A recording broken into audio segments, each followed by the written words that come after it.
Well, hello. So good to see you. Welcome to my little workshop. I'm Doug, and this is my little workshop. So I was thinking, I've always been a tool guy, and I've recently took up woodworking to kind of offset my year straight 120-hour work weeks. But I used to also do it when I was younger, about 18, 19 years old, which ends up being over 30 years ago. And I still actually have some of my original tools from back then. That's one thing about tools, you just don't get rid of them. I don't know, it's the weirdest thing. You may not use them in 50 years, but you don't get rid of them. I was repairing a piece of equipment at work, and a coworker behind me had probably seen my Facebook post and had said, "You make all that stuff out of wood and this and that," and said, "I would like to take up woodworking as I need a hobby." She actually said, "I need a hobby, I want to take up woodworking," and then paused. And I was looking at her, right? I could literally read her thoughts. She just got quiet and was immediately thinking I could never afford it. I could just see it in her face. That was the very first thought that entered her head, was I could never afford it. And I don't want to seem like over enthusiastic or whatever, pushy, but quite honestly, you could get started really cheap. I was thinking back when I started, battery tools really were not a thing yet. I only recall there being the old Makitas when they first kind of came around. And the only people that had them were like the owners of the company, the boss, nobody else. Just the rich people had those. But I had started out with such limited tools that it's pretty amazing. And I've seen some of the stuff I made back then. I was doing pretty good work for the limited stuff I have, and there's still things that I can't figure out how the heck I did it. But now I have almost every tool known to man, and I'm a terrible woodworker. I just can't seem to. I don't know what the difference is. Where when I was 19, I may have been a little bit sharper or something, because I didn't have the internet available to me to clickety click and watch 100 different people make the same thing. It's a very good resource, Back then I was all books and going to the bookstore and Walden Books and God, I can't think of some of the other ones. The old bookstores. That was the only way. Unless you knew somebody. But I remember having this drill. I recently had to get rid of it. I didn't use it, and my angle grinder, a Craftsman Pro angle grinder, that I both got in about the early to mid 90s.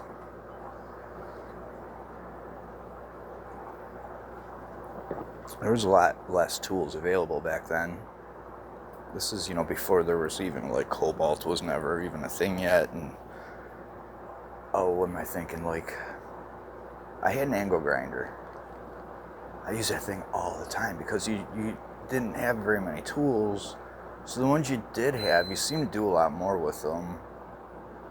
I do remember, I never had countersinks, a router. I was doing everything with, cutting my dados with a circ saw.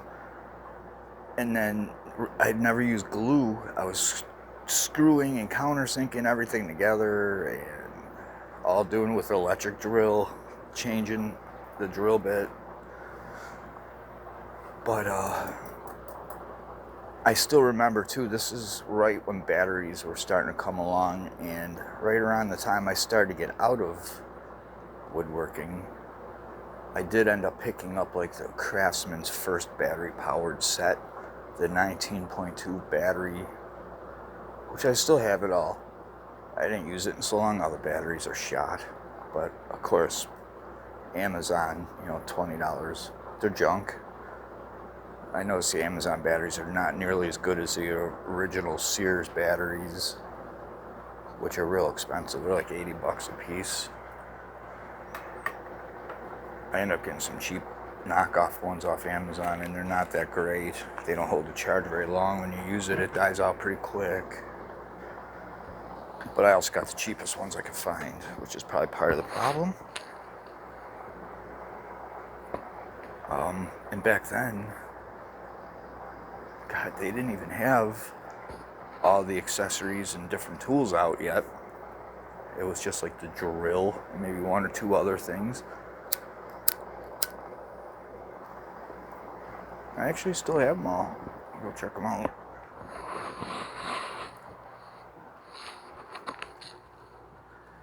I didn't get a table saw for quite a while.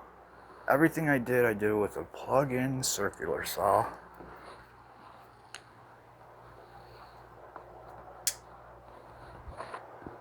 It was this one right here. It still has the original blade and stuff.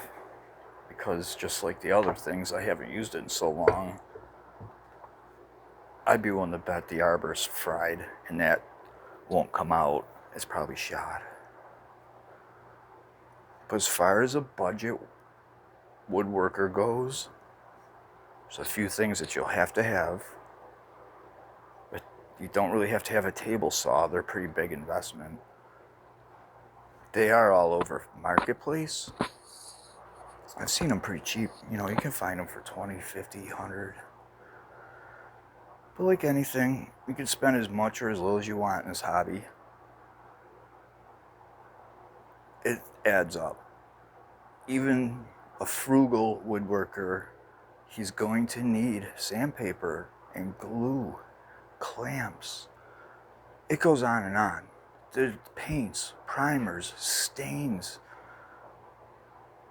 Any way you spin it, you're going to be dumping money into woodworking. The supplies, you need tape, adhesives, and it just goes on and on and on. Polyurethanes, finishing oils, blades and belts, bits, hardware, screws and nuts and bolts. It can add up fast. And that's just supplies. I have probably, since I started woodworking again, about 14 months, I'll say 14 months ago, I was looking through my orders from Amazon. I spent over $400 on just super glue, not including regular wood glue, other adhesives, construction adhesive, Gorilla Glue.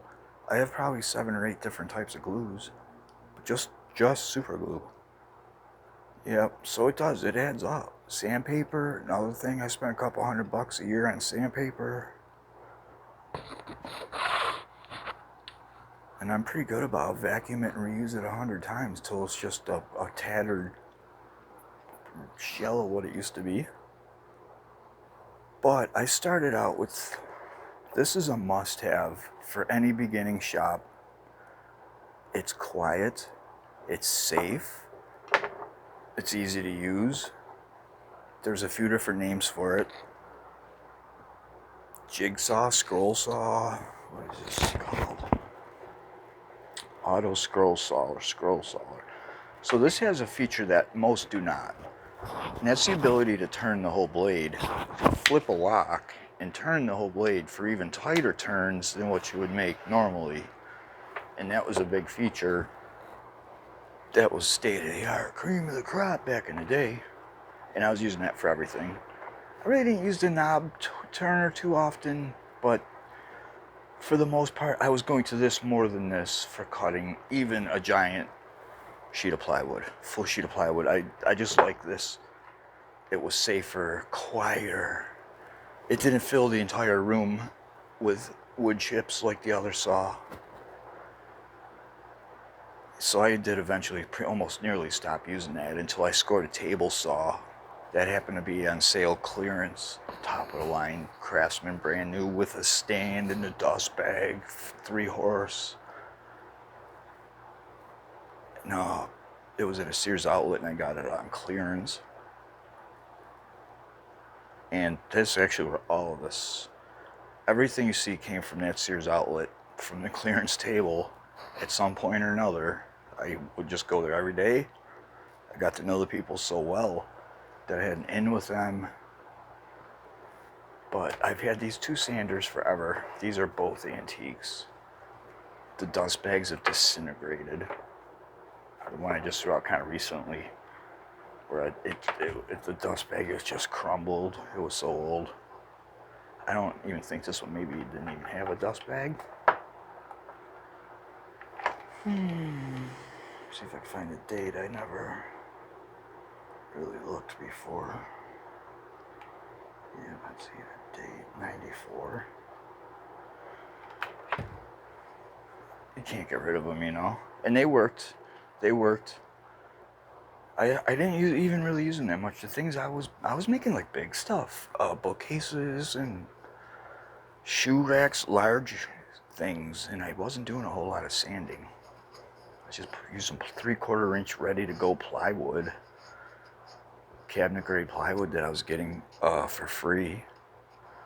And that's what spurred the woodworking when I was younger, was the fact that I had an unlimited amount of free cabinet grade hardwood 3/4 inch oak, or 3/4 inch plywood of all different kinds, cherries and maples and oaks and walnuts.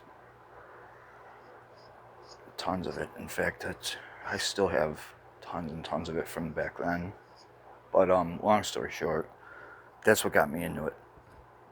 And as I progressed, my next thing I got was the battery powered 19.2 volt. Most awkward, uncomfortable, it's just balanced, it's just shitty. I just never liked it. I never liked that. I believe I rarely ever used it. What I would do is just keep, and it's got a countersink in there, and it's probably, no exaggeration, been in there for like 20 years. And that's what I would use it for, maybe either just countersink or a bit. But as time went on, they came out more and more accessories for it, like the scroll saw, which again, a must-have for every shop. Every beginner, this is safe. You could let a child use this. It's very, very safe. Even this was a big deal to get my first battery-powered reciprocating saw, or as they call them, sawzall. A huge, huge deal, because up until that point, you had to be in a garage and have access to an extension cord. To be able to just get under a car and zip off a muffler or whatever in a couple seconds without pulling out a 50-foot cord, it was a beautiful thing. I had some other accessories too for the Craftsman line, and I don't remember where I put them or what happened to them. Like a power stapler that I think is out of my garage. It's like a heavy-duty industrial stapler that's automatic. Even still have my original Craftsman SAE socket set. Back then, metric wasn't a thing. Metric was not a thing yet. The only people that had metric were people that had like Volvos and mechanics that were specializing in like European cars and stuff. Otherwise, everything was standard. And yep, I've been there since I was quite young. It's one of those things you never really had the tools, you know. But that's all you really needed back then. You didn't need a metric set. You just needed standard, deep and shallow. I progressed, you know, got a ton of stuff and just never got rid of it. I haven't used this. I haven't opened this in at least 20 years. The sockets are trash just from just that, not even as much as opening this in over 20 years. These sockets are all rusty and not so nice anymore. It was a big deal getting this. I remember getting this. I think I took a goddamn picture of myself holding it. That's how big of a deal it was getting that. And it was a lot. I mean, even back then, it was like, close to $100, which back then was like a lot. It was a lot. It was a whole week's pay.